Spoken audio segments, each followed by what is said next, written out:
Un voleur s'enfuit avec un panier de courses. Un autre agresse le personnel qui tente de s'interposer.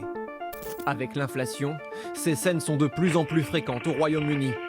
Alors des magasins s'en remettent à l'intelligence artificielle pour identifier les voleurs avant qu'ils n'agissent. C'est le plus du 20h. Dans cette supérette du sud de l'Angleterre, les vols sont quasi quotidiens. Dernier en date, ces deux hommes partis en courant. Dans ces deux paniers, il y en a bien pour 150 € de marchandises perdues. Mais Davis Cut a maintenant la parade. Leur visage, capté par les caméras de surveillance, est ajouté à une liste noire. Dorénavant, chaque client qui entre dans l'épicerie est comparé à cette liste. Si les traits du visage coïncident, une alerte est déclenchée. Notre équipe a fait le test. Aussitôt, l'alarme sonne. L'application me demande de confirmer l'identification. Ensuite, j'irai vous voir pour vous demander poliment de sortir, en vous disant que vous n'êtes pas autorisé dans le magasin.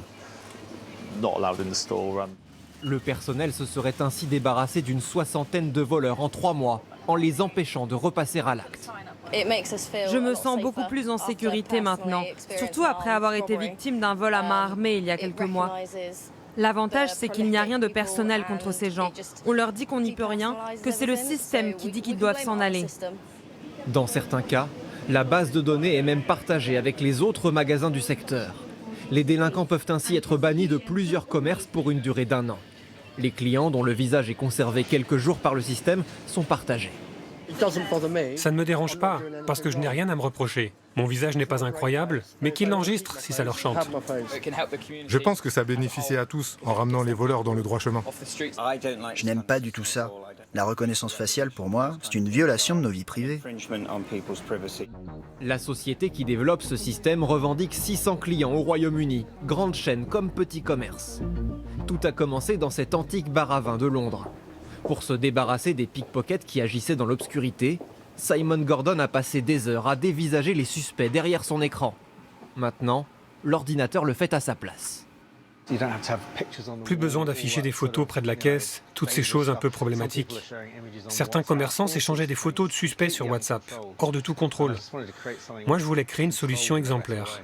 Faut-il pour autant confier cette activité sensible à une entreprise privée? Des militants s'en inquiètent. La police n'a aucun contrôle sur ces logiciels, donc rien n'empêche des innocents de se retrouver bannis de certains commerces. Si le Royaume-Uni pousse pour le développement de l'intelligence artificielle contre la délinquance, le Parlement européen, lui, souhaiterait au contraire interdire l'usage de la reconnaissance faciale en direct dans les lieux publics.